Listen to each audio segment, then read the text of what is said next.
If she ever asks you this one thing, she has already marked you as a weak man. And here's the truth, most men never see it coming. They brush it off as harmless curiosity, a throwaway line, or even an innocent question. But that's where the danger lies. Because when a woman tests you, she doesn't always do it with grand, obvious gestures.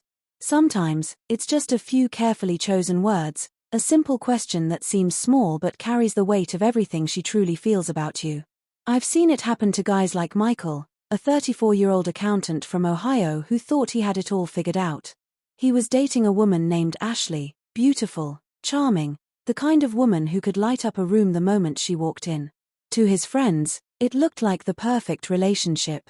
But behind closed doors, Ashley was constantly testing him. Not in explosive, dramatic ways, but with questions that forced Michael to reveal who he really was. And every time he folded, every time he second-guessed himself, she lost just a little more respect for him. The first time it happened, Ashley had been out late, her phone buzzing with messages Michael had never seen before. When he asked her about it, she tilted her head, gave a sly smile, and said, "Don't you trust me?"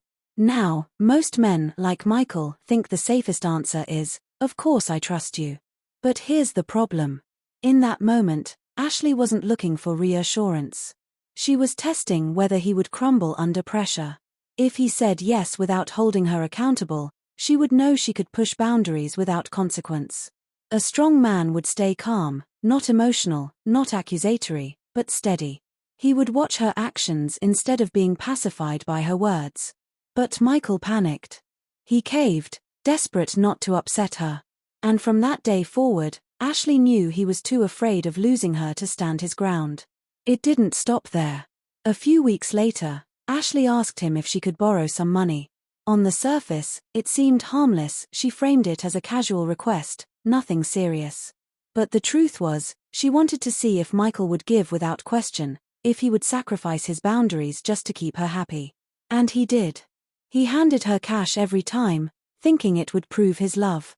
But love built on transactions is never love at all.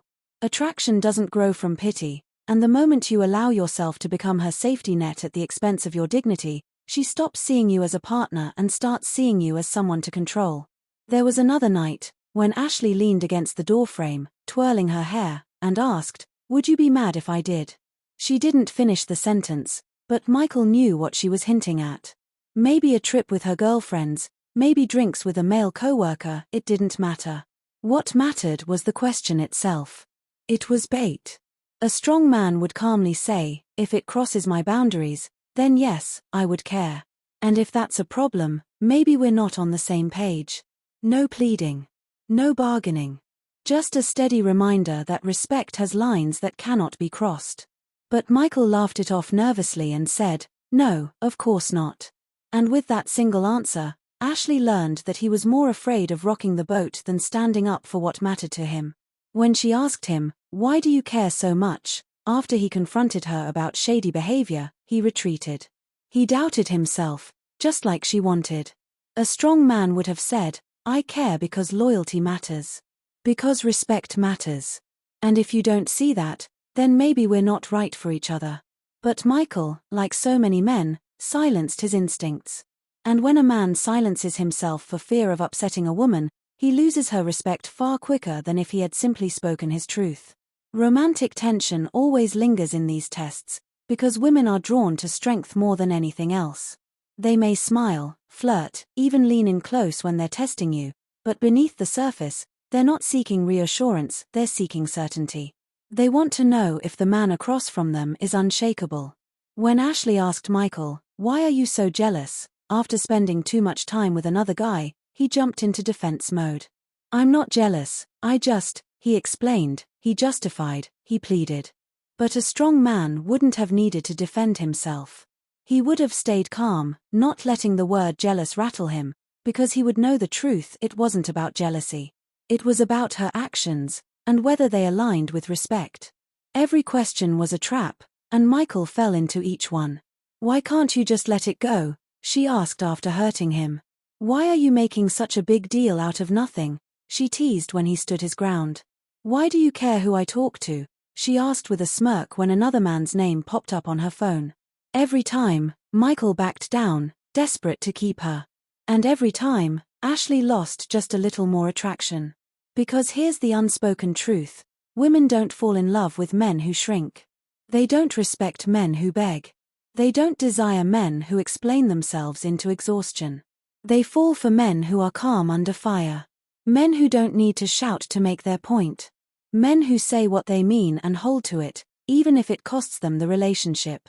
By the time Ashley finally said, "Why do you care where I've been?" after disappearing for an entire night, Michael already knew the truth. His silence, his fear, his constant need to please had marked him as weak in her eyes. And once that happens, there is no coming back. Respect, once lost, rarely returns. Men, listen carefully. These questions are not harmless. They are not sweet little quirks of conversation. They are tests.